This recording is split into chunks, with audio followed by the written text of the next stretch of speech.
Welcome to MK7 TV. Musi river front project వల్ల నష్టపోతున్న బాధిత కుటుంబాలని పరామర్శించేందుకు మధు పార్క్ అపార్ట్మెంట్కు బయలుదేరిన మాజీ మంత్రి BRS deputy floor leader Harish రావు.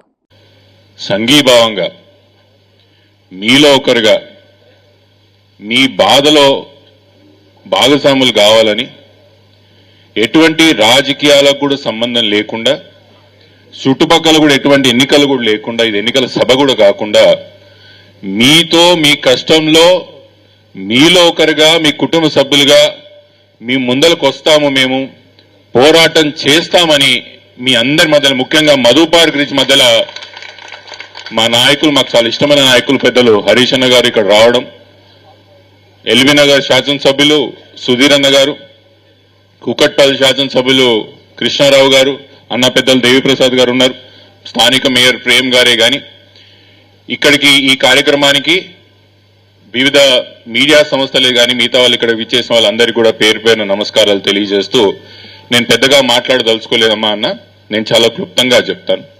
ఇప్పుడే వస్తున్నప్పుడు నేను కారులో హరీష్ అన్నకు చెప్పుకుంటా వస్తున్నా, భారతదేశ చరిత్రలో చాలా ప్రాజెక్ట్స్ ప్రభుత్వం ల్యాండ్ యాక్విజిషన్ చేసి కట్టడం జరిగింది. కానీ ఎక్కడా కూడా ల్యాండ్ యాక్విజిషన్ చేసిన దగ్గర ఎక్కడ కూడా రిసైడింగ్ హ్యాబిటేషన్స్ ని అక్వైర్ చేసి కూల్చి కట్టిన ప్రాజెక్టులు ఈ దేశ చరిత్రలో ఎక్కడ కూడా లేవనే విషయం చెప్తున్నారు.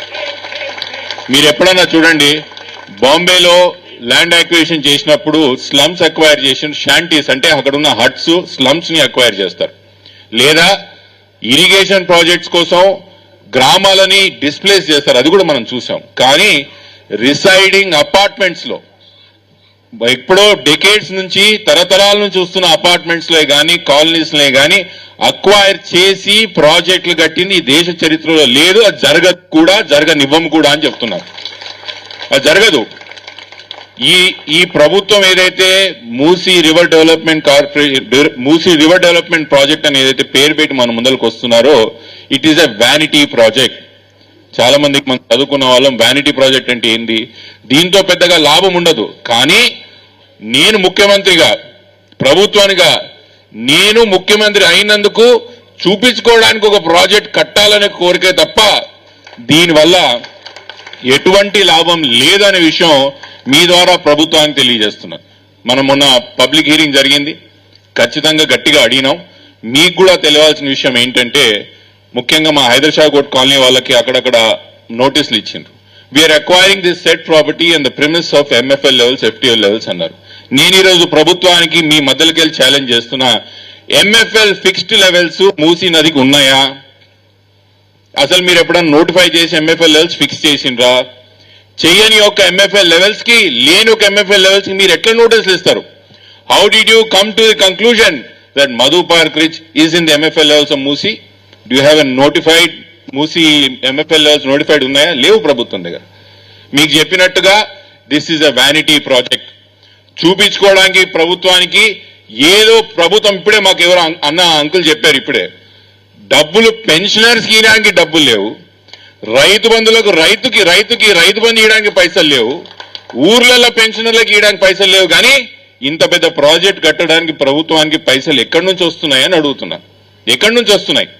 ఈ దానికి ప్రాజెక్ట్ మాత్రం ముమ్మాటికి డే వన్ నుంచి కూడా నేను ముందే చెప్తున్నా, రాజకీయాల సంబంధాలు లేకుండా పెద్దలు హరీష్ అన్న వారు, మన ప్రాంతం వారు కాకపోయినా మీరు పిలవగానే మీ మధ్యలో వచ్చి మారల్ సపోర్ట్ గా నిల్చున్నందుకు హరీష్ అన్నకి మళ్ళొక్కసారి మీ అందరి తరఫున ప్రత్యేకంగా ధన్యవాదాలు తెలియజేస్తున్నా. పెద్దలు అమ్మ సబితా ఇందర్ రెడ్డి గారిని కూడా వేదిక మీదకి రావాలని కోరుకుంటూ, one more point my dear friends who do not understand Telugu, let me reaffirm in English, we are here with you, we will fight it out to the end.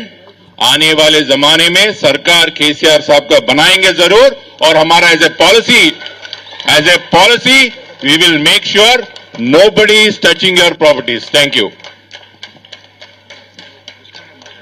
పెద్దలు కృష్ణారావు గారిని మాట్లాడాలి.